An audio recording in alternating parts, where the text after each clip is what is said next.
Bienvenue sur Africa 24 dans cette nouvelle édition du QG Weekend. Voici les titres de l'actualité.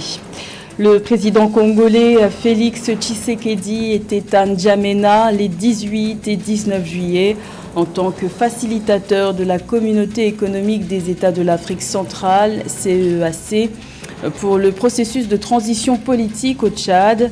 Le bilan de cette mission de 2 jours est à suivre dans cette édition. Renforcement des instruments judiciaires de lutte contre la criminalité économique et financière au Sénégal. La Cour de répression de l'enrichissement illicite, vieille de plus de 4 décennies, est remplacée par le pôle judiciaire financier en raison de son manque de résultats probants. Et les 9e Jeux de la francophonie s'ouvrent dans moins d'une semaine à Kinshasa. Les autorités congolaises peaufinent les derniers détails en assurant que tout est prêt pour accueillir la quarantaine de délégations qui prendront part à cette compétition internationale historique pour le pays.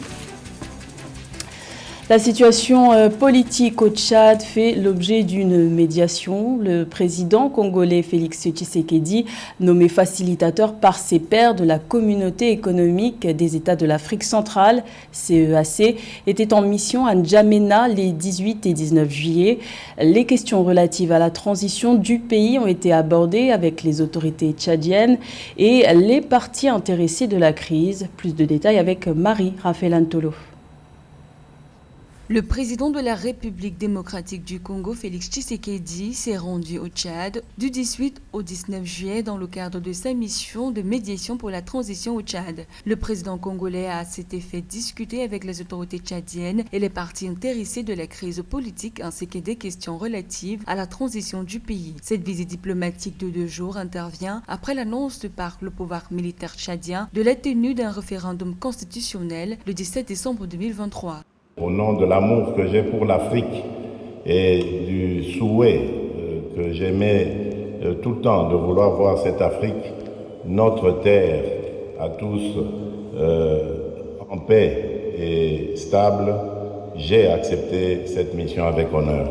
Je n'ai trouvé aucun Tchadien qui eût été hostile à une avancée quelconque. C'est ce qu'il faudra retenir. Tous ceux que j'ai rencontrés ont œuvré dans le même sens, celui de la reconstruction, de la réconciliation et du progrès du Tchad, de l'unité du Tchad. C'est rassurant et même encourageant. Lundi 17 juillet, le gouvernement tchadien a déclaré que les campagnes pour le référendum commenceront le 25 novembre et que le vote des Tchadiens vivant à l'étranger et des membres de forces de défense et de sécurité aura lieu le 16 décembre. Le 26 juin, le Parlement provisoire a approuvé un projet de constitution proposé par le gouvernement sans amendement, préparant ainsi le terrain pour le référendum. Le gouvernement dirigé par le général Mamad Déby, mis en place en avril 2021 à la suite de l'assassinat du président Idriss Déby, devra prendre fin en 2024. Il est question pour le facilitateur de la CEAC de s'assurer d'une transition pacifique. Je peux dire aujourd'hui que je repars plein d'espoir d'une solution pacifique, heureuse pour ce peuple. Notons que cette rencontre du président Tshisekedi, facilitateur de la CEAC depuis avril 2022, a permis de rencontrer les dirigeants de partis politiques, des membres de la société civile, ainsi que des représentants de la communauté internationale. Selon les services de communication de la présidence congolaise, le facilitateur de la CEAC appelle à une plus grande inclusivité du processus de transition en prêtant une oreille attentive aux revendications des partis politiques, des mouvements politico-militaires, des organisations de la société civile et des confessions religieuses. Également dans l'actualité, au Libéria, les élections législatives d'octobre prochain attirent peu de candidates. Selon la liste préliminaire publiée ce 20 juillet par la commission électorale, seules quelques 159 femmes candidates vont se présenter aux élections sur les 1030 candidats recensés. Pour les militantes féminines, il s'agit d'un recul puisqu'en mai dernier, 25 des 46 partis politiques enregistrés avaient signé un protocole d'accord stipulant qu'au moins 30% des candidats seraient des femmes. Cette résolution avait d'ailleurs manqué d'être votée par le président Georges Weah l'année dernière. Actuellement, sur les 103 parlementaires, 11 sont des femmes, soit une proportion de 10,7%. Rappelons que les élections législatives et présidentielles sont prévues le 10 octobre 2023 au Libéria.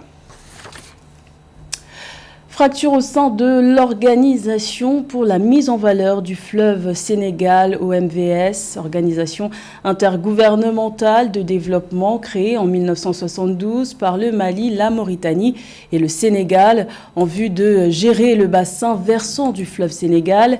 La Guinée, qui est devenue le 4e membre en 2006, a décidé de geler ses activités au sein de l'organisation en raison d'un certain nombre de reproches, comme nous l'explique Marie-Raphaël Antolo.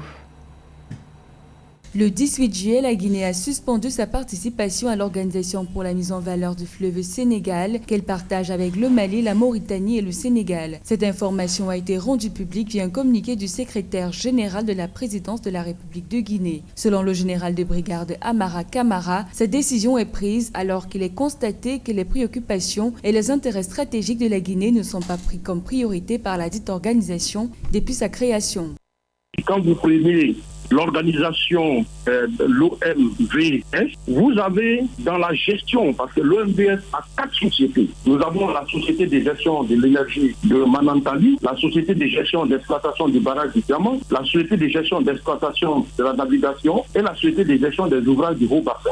Toutes ces 4 sociétés, normalement, il y a des secrétaires généraux. Et imaginez-vous, au sein de ces 4 sociétés, il n'y a aucun Guinéen qui gère 4 sociétés. Ça, c'est une première remarque. La deuxième remarque, c'est que dans ces sociétés, normalement, la Guinée avait demandé sa participation dans ces 2 sociétés. Et depuis la requête de la Guinée à nos jours, la Guinée n'a pas pu prendre participation dans ces 4 sociétés de gestion. Selon les autorités guinéennes, l'Organisation pour la mise en valeur du fleuve Sénégal a accusé un retard dans le financement du barrage hydroélectrique de Koukountamba, situé dans la préfecture de Tougoué, dans le nord du pays. Les autorités guinéennes trouvent aussi que leur pays est sous-représenté au sein des instances de l'OMVS. L'organisation, quant à elle, dit être à pied d'œuvre depuis 2019 pour la réalisation de ce barrage hydroélectrique dont la puissance est de 294 MW. L'organisation multilatérale dit d'ailleurs avoir entamé en 2019 la signature d'un contrat commercial avec l'entreprise chinoise Sinohydro en vue de la réalisation des études d'impact environnemental et social et du plan d'action et réinstallation. Le barrage de Koukountamba a une puissance de 294 MW, comme je venais de le dire.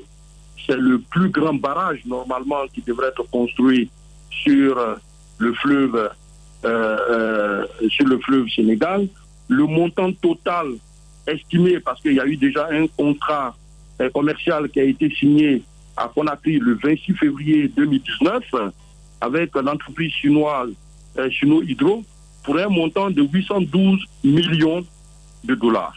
Rappelons que la Guinée est devenue le 4e pays membre de l'OMVS en 2006. L'OMVS a pour principale mission de réduire la vulnérabilité des économies des États membres face aux aléas climatiques et aux facteurs externes, préserver l'équilibre des écosystèmes du bassin et de contribuer à l'autosuffisance alimentaire des populations. Pour les autorités guinéennes, il est indispensable que le pays soit respecté par les organisations auxquelles il appartient au regard de son implication dans la libération de plusieurs pays africains et dans la création et la défense de plusieurs organisations sous-régionales. Du changement au Sénégal pour améliorer la lutte contre la criminalité économique et financière, le Parlement a adopté ce 20 juillet un projet de loi portant création du pôle judiciaire financier au détriment de la Cour de répression de l'enrichissement illicite créée en 1981. Ce tribunal anticorruption, décrié par les opposants, était notamment connu pour avoir condamné Karim Ouad et Khalifa Sall. Les précisions de Nathalie Mo. 123 députés sur 160 de l'Assemblée nationale du Sénégal ont voté en faveur de la suppression de la Cour de répression de l'enrichissement illicite, la CREI, le 20 juillet 2023. Le projet de loi porté par le ministre de la Justice Ismaïla Madior Fall institue la création d'une nouvelle juridiction, le pôle judiciaire financier, le PJF. Le garde des Sceaux sénégalais décrit un progrès juridictionnel, le PJF ayant des compétences étendues en matière d'enrichissement illicite, de corruption, de blanchiment d'argent et de crimes fiscaux. On renforce le dispositif répressif parce que nous savons que la délinquance économique et financière, mais c'est une délinquance diffuse. difficilement décelable, complexe. Il faut donc un appareil répressif à la hauteur des mutations de cette délinquance. Le gouvernement sénégalais a reconnu que la CREI n'a pas réussi à endiguer l'enrichissement illicite dans le pays. Créée en 1981, la CREI est devenue opérationnelle en 2012 sous l'impulsion du président Macky Sall, dont la lutte contre la corruption était l'un des principaux agendas. L'opposition espère que le PJF se démarquera de la précédente juridiction par son impartialité. Le parquet financier, c'est bon, on est tous d'accord, mais ça va servir à quoi? Si le procureur qui est là-bas va dépendre du ministre de la Justice, des dossiers sur le coude, rien n'a changé. L'Office national de lutte contre la fraude et la corruption du Sénégal a révélé dans son rapport que les détournements de deniers publics ont représenté 23,36% des infractions économiques en 2021. Le nouveau PJF va se saisir des dossiers pendants, annulant de fait la possibilité d'abandon des poursuites, a renseigné le ministre sénégalais de la Justice. 80 millions d'euros, c'est le montant du prêt accordé par la Banque africaine de développement au Bénin pour moderniser et étendre le port autonome de Cotonou. Cette infrastructure se présente comme une source majeure de revenus puisqu'elle assure 90% du commerce international du pays et joue un rôle important dans le trafic de transit en Afrique de l'Ouest. Plus de détails avec Samantha Saberou-Saboubanga. Pour moderniser et étendre le port autonome de Cotonou, la Banque africaine de développement BAD a octroyé un prêt à hauteur de 80 millions d'euros au Bénin. Selon le communiqué de l'institution financière régionale rendu public le 19 juillet 2023, le financement a été approuvé le 14 juillet. Le prêt est composé de 55 millions d'euros de la BAD et de 25 millions d'euros de l'Africa Growing Together Fund, un fonds spécial abondé par la Banque africaine de développement et la Banque populaire de Chine.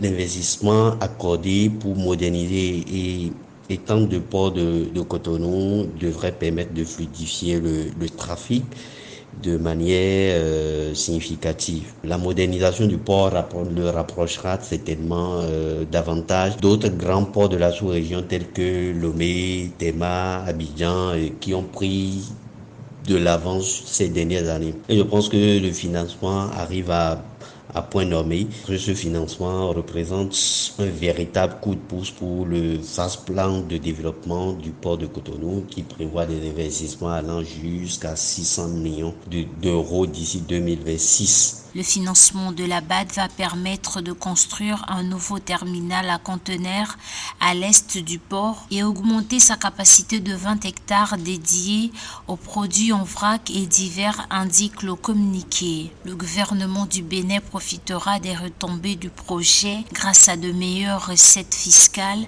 et aux dividendes engrangés. Et ces investissements sont des investissements pivots en ce sens que grâce à eux, le port pourra améliorer des infrastructures, et augmenter sa capacité de traitement des conteneurs et renforcer son efficacité opérationnelle. Un aspect sur lequel le port de Cotonou a encore des défis importants à relever. Le port autonome de Cotonou est un port de transit qui accueille en moyenne 80 à 90 navires commerciaux par mois. Il assure 90% du commerce international du pays et 49% du trafic de transit dirigé vers le Niger, le Burkina Faso, le Mali et le Nigeria. Il dessert jusqu'à 100 millions de consommateurs.